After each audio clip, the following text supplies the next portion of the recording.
समझदारी से चलो, उम्मीद किसी से मत लगाओ। छोटी सी लाइफ है, अपनी लाइफ को एंजॉय करो, घूमो फिरो, खाओ पियो, ऐश करो।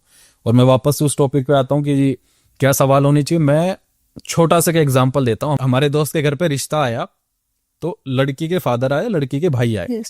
उन्होंने हमारे दोस्त को आगे बोला कि आप कितना कमाते हो। उसने बोला जो भी उसका था XYZ। चलो ये भी समझ में आ गए, देखना चाहते होंगे कहीं झूठ तो नहीं बोल रहे, ठीक है। दूसरा उन्होंने बोला हमें घर के कागज लाके दिखाओ, अभी किसके नाम पे सारी प्रॉपर्टी है। चलो ये भी। लड़के को बोला कि आप कितना टैक्स भरते हैं, उसकी फाइल भी हमें ITR। चलो ठीक है, ये भी मान लिया, चलो सारा सब मान लिया हमने। तो तीसरा सवाल आता है कि हमारी बेटी आपसे ज्यादा कमाती है, तो क्या? नेशन जानना चाहता है, तो क्या? अरे भाई तुम क्या ईडी के रेड मारने आए हो, बेटी की शादी करने आए? मुझे समझ में नहीं आ रहा है इतनी चीजें क्यों पूछनी भाई। आप जिस घर में गए हो, आप हाँ ठीक है, आपको जानना है कि आपकी बेटी गलत घर में तो नहीं जा रही है। तो ये जो सदियों से 5000 6000 साल से हम लोग चलते आ रहे हैं, किसी के घर में गलत रिश्ते हुए हैं, एक दो में हुए होंगे, ठीक है, समझ में आ गया। लेकिन घर की प्रॉपर्टी बाप के नाम पे है कि नहीं, पहले से ही शक पैदा क्यों कर रहे हो? जिस रिश्ते में शादी होने से पहले ही कागज देखने पे मजबूर कर दिया, उस लड़के के दिमाग में क्या आएगा? एक ही सवाल आएगा। And the fun fact is जो लड़का है वो लॉयर है। हाँ, एंड लॉयर के सामने ही सारी बात की गई है। वो तो प्रीनप्स इंडिया में इलीगल है, आप नहीं कर सकते हो। अदरवाइज तो पता नहीं क्या क्या, वो लॉयर ही उसको लड़की कोई को। भी लड़का लड़की आपस में बैठते हो, माँ बाप से पहले खुद बात करो। Exactly. बैठ के मैं हमेशा कहता हूँ, कुछ लोग, कुछ लड़कियां, कुछ लड़के ये भी कह देते कि सर अच्छा नहीं लगता माँ बाप के सामने इस तरीके से बातें करना, खुल के बड़ा आप हो संस्कारी, अच्छी बात है, दुनिया नहीं है।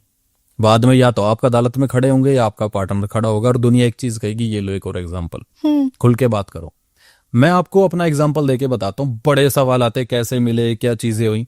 मैंने ना लवली से 2-3 सवाल पूछे थे कि मैं एक्टर हूँ, बॉम्बे में रहता हूँ, ऐसे मैं सोता हूँ, ऐसे मैं खाता हूँ, ऐसे मैं पीता हूँ, ऐसे मैं घूमता हूँ, ये मेरे दोस्त हैं। आज ये सब कुछ है, कल को नहीं हुआ तो क्या?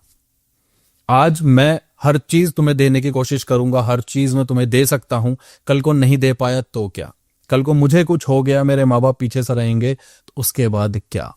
उनके सवालों के जवाब आए, उसके बाद मुझे लगा है कि हाँ ये इंसान ठीक है। लड़की का पैसा, लड़के का पैसा देख के शादी करोगे तो पैसे पे ही वो टूटेगा। जो दिमाग में है वही मैनिफेस्ट होके आपके सामने आ जाता है। हमारे रिश्ते में कभी पैसा नहीं आता। वो भी वक्त था जब 98 जेब में थी, और वो भी वक्त है जब करोड़ भी जेब में है। पैसा मायने नहीं रखता है। खाना आपको दाल रोटी, और रोटी गोली बनती है स्क्वायर में, जिसके यहाँ बनती है वो मुझे फोटो भेज देना कमेंट में। कमेंट में आती है फोटो? आती है, तो भेज देना। और ये खुद बनाते हैं स्क्वायर रोटी। भाई भाई इसमें से गोल रोटी नहीं बनती, चंदा मामा गोल गोल नहीं बनती भाई, ये टेढ़ी नहीं। मैंने इनसे पूछा कि मैं जब भी रोटी बनाने जाता हूँ ना, वो इंडिया का नक्शा बन जाता है, और वो भी वो नक्शा जिसमें पाकिस्तान जुड़ा हुआ है। शिट। ठीक है, तो ठीक है यार, सवाल पूछो कि जो बता दिए वही वाले। यार एंजॉय करो, छोटी सी लाइफ है यार, वही वाली बात है ना। अगर इन शॉर्ट इस पूरे टॉपिक को अगर हम कवर करें तो ये है कि आप जो भी सवाल पूछते हैं और उसका जवाब कैसे आता है, वो डिसाइड करता है कि इंसान का नेचर और बिहेवियर क्या है और क्या होगा। अगर आपके सवालों का जो जवाब है वो ऐसे आ रहा है कि यार ये तुम कैसे कह सकते हो, क्यों बोल रहे हो, ये तो गलत है, ये और वो, इसका मतलब ये कि वो कोऑपरेटिव नहीं है और दिमाग से चीजों को समझने वाला नहीं है, तुरंत फैसले लेने वाला और इम्पल्सिव इंसान है। And you might not want to get into such relationship जो बहुत इम्पल्सिव रिएक्शंस पे काम करती हो। और अगर वो कहता है ठीक है कोई बात नहीं, तो इसका मतलब है कि अंडरस्टैंडेबल है चीजें, आप डिस्कशन कर सकते हो, वो डिस्कशन डिबेट में नहीं बदलेगा। तो सिर्फ जवाब मायने रखते हैं, और it is not necessary to have your last word in any argument. किसी भी लड़ाई में आपका लास्ट वर्ड होना जरूरी नहीं होता है। चुप हो जाओ। अगर बहुत लड़ाई हो रही है, एक बंदा बस बोले जा रहा है, बोले जा रहा है, सुनाए जा रहा है, शांत हो, उसके माथे की तरफ देखो, एक छोटी सी स्माइल पास करो एंड वॉक आउट। चाहे वो माँ है, बाप है, भाई है, बहन है, बीवी है, दोस्त है, किसी के साथ भी है, साइलेंस, वॉकआउट। और वॉकआउट का मतलब ये नहीं कि आप ईगो में या उन्हें नीचा दिखा के चले गए। वॉकआउट का मतलब ये है कि स्माइल करो कि मैं हूं, वॉकआउट कि आप बैठो, एंड देन एनालाइज।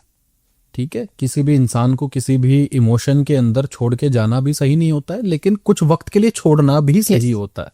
शांति बड़ा मैटर करती है, और शांति काम वाली नहीं है। पीस। यस। और हम दोनों 3 चेंजेस अप्लाई करते हैं for any kind of emotional balance. वो 3 चेंजेस क्या होते हैं?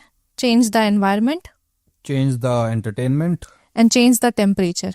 इसका मतलब ये कि अगर आप किसी रूम में खड़े होकर लड़ रहे हो या उदास हो, उस रूम को तुरंत छोड़ो। तुरंत का मतलब होता है तुरंत। जैसे ही एनवायरनमेंट और प्लेस और स्पेस चेंज होगा, आपका इमोशन चेंज होगा। होता है, ऑरा चेंज होता है। कई बार आप जिस इमोशन में होते हैं, अक्सर ये देखा जाता है, जैसे ब्रेकअप हो गया या शादी टूट गई या दोस्त से झगड़ा हो गया, तो इंसान तुरंत सैड गाने बजाने शुरू कर देता है, इमोशनल गाने सुनना शुरू कर देता है, इमोशनल स्टेटस लगाने शुरू करता है, या ऐसा कुछ भी एंटरटेनमेंट ढूंढ लेता है आसपास में। रील्स में भी आने शुरू हो जाता। कल तो एल्गोरिदम ऐसी है कि उसी तरीके की चीजें आते। इंसान इतना सा नाराज या दुखी था, वो इतना हो जाता है, उसको लगता है ये सब कुछ मेरे लिए हो रहा है, वो उसको और डीप में ले जाता है, वो और डाउन हो जाता है। इसलिए चेंज द एंटरटेनमेंट। एंटरटेनमेंट का मतलब यह है कि अगर आप बहुत डाउन हो, बहुत लो फील कर रहे हो, पंजाबी गाने सुन लो, हाई बीट के गाने सुन लो, ट्रांस म्यूजिक सुन लो। मंदिर के अंदर कभी भी पंजाबी गाने क्यों नहीं बजते? अगर परमिशन मिल भी जाएगा तो आप ध्यान नहीं लगा पाओगे, इसलिए नहीं बजते। भजन बजते हैं ना, किस लिए? मेंटल पीस के लिए। जिम के अंदर इमोशनल गाने बजते हैं तो क्या होता है? हाई बीट के गाने बजते हैं तो क्या होगा? अगर लो फील का म्यूजिक कामनेस वाला बजा दूंगा तो क्या होगा? समझो, आप जो देख रहे हो, जो सोच रहे हो, जो सुन रहे हो, वो आपका ऑरा डिफाइन कर रहा है, वो आपके ऑरे को बना रहा है, इमोशन बिल्ड कर रहा है। तीसरा होता है चेंज द टेम्परेचर। इसका मतलब ये, बहुत अगर हीट में हो, बहुत अगर हीट का मतलब है गुस्से में हो, अंदर बहुत ज्यादा फ्रस्ट्रेशन और एंगर आ गया है, जस्ट गो, अपना जो हाथ है वो सिंक में जाके हैंड वॉश कर लो, ठंडे पानी में अपना हाथ दे लो, इधर ठंडा पानी पी लो। जैसे ही आपका बॉडी का टेम्परेचर चेंज होगा, आपका इमोशन का टेम्परेचर चेंज होगा। और अगर आप बहुत सैड हो, बहुत लो फील कर रहे हो, बहुत उदास हो, इसका मतलब आपकी बॉडी जो है उसका टेम्परेचर ठंडा है। आपको क्या करना है? इधर भागने का मतलब है जॉग पे निकल जाना है या रन पे निकल जाना है, इधर गो टू जिम, इधर कुछ भी, हॉट कॉफी, हॉट चाय, कुछ भी पियो। टेम्परेचर बॉडी का चेंज करना बहुत जरूरी होता है। Basically, जब भी आपकी बॉडी को आपकी बॉडी टेम्परेचर के हिसाब से सेंसेशन फील होगी किसी अलग टेम्परेचर की, तो जो बॉडी के न्यूरॉन्स होते हैं वो ब्रेन को सिग्नल भेज देंगे कुछ तो चेंज हो रहा है। यस। सो वो जो आप सोच रहे थे उससे थोड़ा ध्यान हटता है। ये ठीक ऐसा ही है कि आप रजाई के अंदर सर्दियों के अंदर ओढ़ के सो रहे हो, गर्म शरीर है, और एकदम से आपकी रजाई हटा के कोई बाहर खींच ले, तो ये जो एकदम से ये क्या हुआ, यही होता है। क्योंकि आपको जो सोचने का वक्त ही नहीं मिला ना, ब्रेन में क्या चल रहा था, क्या सपने में था, कुछ नहीं, आपने सीधा क्या सोचा, अरे ठंड लग रही है, ठंड लग रही है। तो वही होता है। टेम्परेचर चेंज करो, एनवायरनमेंट चेंज करो, और एंटरटेनमेंट चेंज करो। इमोशन को स्विच करना है अगर आपको इमोशनल बैलेंस पाना है तो। बिकॉज जैसे टेम्परेचर और आपका इमोशन कुछ भी चेंज होगा, आपका स्टेट ऑफ बॉडी चेंज होगा और आप अपने आप को बेहतर जान पाओगे कंट्रोल के सेंस में, कि मुझे कंट्रोल कैसे करना है। अपने शिफ्टर्स जो होते हैं, शिफ्टर्स मतलब आपको शिफ्ट कैसे करना है, वो खुद ढूंढो। और अक्सर हमने देखा है कि जब एक इमोशन आता है तो इंसान नेगेटिव सेल्फ टॉक में सबसे ज्यादा चला जाता है, खुद को डाउट में डाल देता है अपने बारे में। क्या मैं काफी नहीं हूँ, मैंने ढंग से नहीं किया, मेरी वजह से ये हो गया, मैंने ये कर दिया, शायद मैं ही गलत था। अपने बारे में खुद से जो आप सेल्फ टॉक करते हो, जो अपने मन की आवाज से बात करते हो, वो नेगेटिव नहीं करनी है। उसको तुरंत ब्रेक करना है, थॉट को ब्रेक करने का, उस थॉट को हटाने का, खुद को उस चीज से बाहर लाने का सिर्फ एक ही तरीका है। खुद से बात कर रहे हो तो खुद ही को बोलो, नहीं ये सही नहीं है। I can make mistakes but I am not terrible. मैं गलतियां कर सकता हूं लेकिन मैं बुरा इंसान नहीं हूं।